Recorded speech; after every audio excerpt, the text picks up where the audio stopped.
మోహన్ బాబు దాడిని ఖండించాలి. మోహన్ బాబు దాడిని ఖండించాలి. మోహన్ బాబు మోహన్ బాబును వెంటనే ఇలాంటి రోజు వస్తుందని ఊహించలేదండి. నిజంగా మీడియా మిత్రులకి, ముఖ్యంగా ఇద్దరు అన్నలకి నా క్షమాపణలు. మా నాన్న తరఫున, మా అన్న తరఫున నేను సారీ అడుగుతున్నాను. నేను నీ తమ్ముడు అనుకోండి, మీ వాడిని అనుకోండి, మీకు నీ తోడుంటాను. మీకు ఏదున్నా నాకు ఫోన్ చేసేదండి. నేను ఎప్పుడు ఒక్క కాల్ దూరంలోనే ఉంటాను. I will always be there to support you and your family. And I'm sorry, నా కోసం సపోర్ట్ చేసేదానికి వచ్చి మీకు ఇలా జరగడం నాకు చాలా బాధగా ఉంది. నా భార్య పేరు లాగుతున్నారు, 7 నెలల కూతురు పేరు లాగుతున్నారు. నేనేం అడగలేదు, సొంత కాళ్ళ మీద పనిచేస్తున్నాను. మా ఆవిడ కూడా వాళ్ళ ఇంటి వైపు ఏ డబ్బు తీసుకురాలేదు, వాళ్ళ ఇంట్లోనూ డబ్బు అడగలేదు, నేను అడగలేదు, ఆస్తి అడగలేదు. మా ఆవిడ 7 నెలలు గర్భవతిగా ఉన్నప్పుడు తనకి 7 నెలలు ఉన్నప్పుడు మా అంకుల్ వాళ్ళు ప్రతి ఒక్కరూ 7 నెలలు కాదు 7 నెలలు తను ప్రెగ్నెంట్గా ఉన్నప్పుడు మా అంకుల్ విజయవాడలో ఉంటారు. అండ్ ఇక్కడ కొంతమంది అంకుల్ నాన్నగారు బాగా క్లోజు. మనోజ్, నువ్వు ఎన్నో సంవత్సరాలు ఇంటి బయటగా ఉన్నావు, నీ సొంతంగా ఉన్నావు. మీ నాన్నగారు అమ్మగారు ఒకరే ఉన్నారు.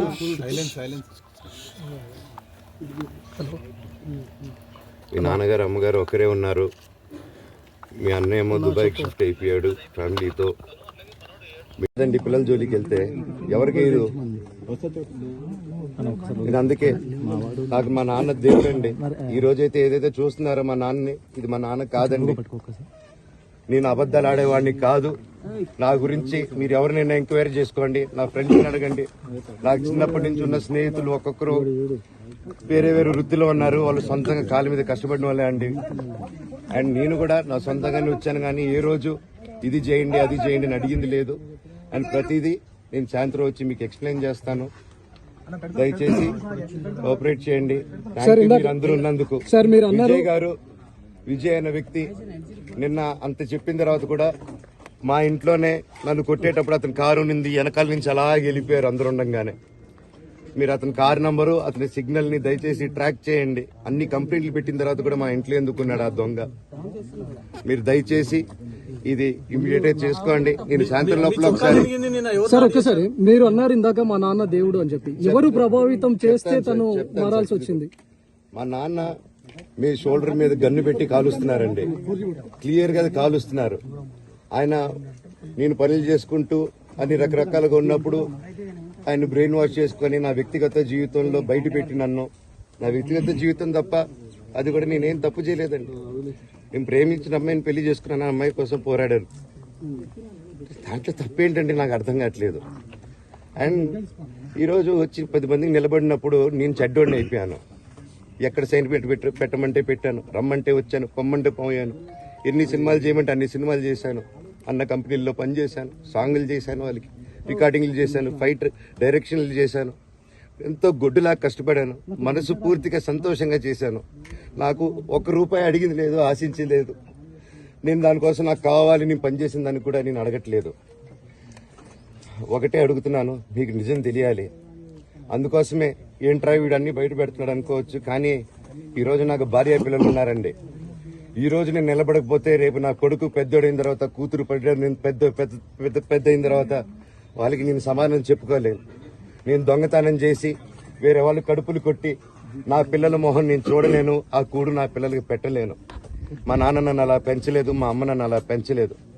మధ్యలో మా అమ్మ నలిగిపోతుంది. మా అమ్మని హాస్పిటల్లో అడ్మిట్ అయ్యారని చెప్పి నేను అబద్ధాలు ఆడారు. హాస్పిటల్కి వెళ్ళి చెక్ చేయించుకుంది అమ్మ. నువ్వు వెళ్ళిపో ఇంట్లో నుంచి, నువ్వు వెళ్ళిపోతే వీడిని చూసుకుంటావు మేమంటే, మేము మంచిగా మాట్లాడి పంపిస్తా అంటే నమ్మి ఆవిడ 3 రోజుల నుంచి దడదడగా ఉంటే వెళ్ళింది అమ్మ అంటే. ఏజీకి వెళ్ళడం వాస్తవం చూపించుకొని ఇమీడియట్ గా మా అన్నింటికి వెళ్ళిపోయి అన్నింట్లో పడుకున్నారు. మీకు ప్రతిదీ తెలుస్తుంది. ఈ రోజుల్లో ఏది దాచలేరు. మరి ఇంత క్యారెక్టర్ అసాసినేషన్ నేను చేయని దానికి చేశారు అని నా భార్య వచ్చిన తర్వాత నేను చెడ్డోడినయ్యానని అదే వాళ్ళ తల్లిదండ్రులు ఉండుంటే గమ్మునుంటారా అండి? ఈరోజు నేను గమ్మునుంటే ఎలా అండి? తనకి తల్లి అయినా తండ్రి అయినా అన్ని నేనే అండి. ఈరోజు తను వాళ్ళ ఇంట్లో ఆధారపడదు, నేను మా ఇంట్లో ఆధారపడను. నేను నా సినిమాలు చేసుకుంటున్నాను. తను సొంతంగా ఒక టాయ్ కంపెనీ పెట్టుకుంది.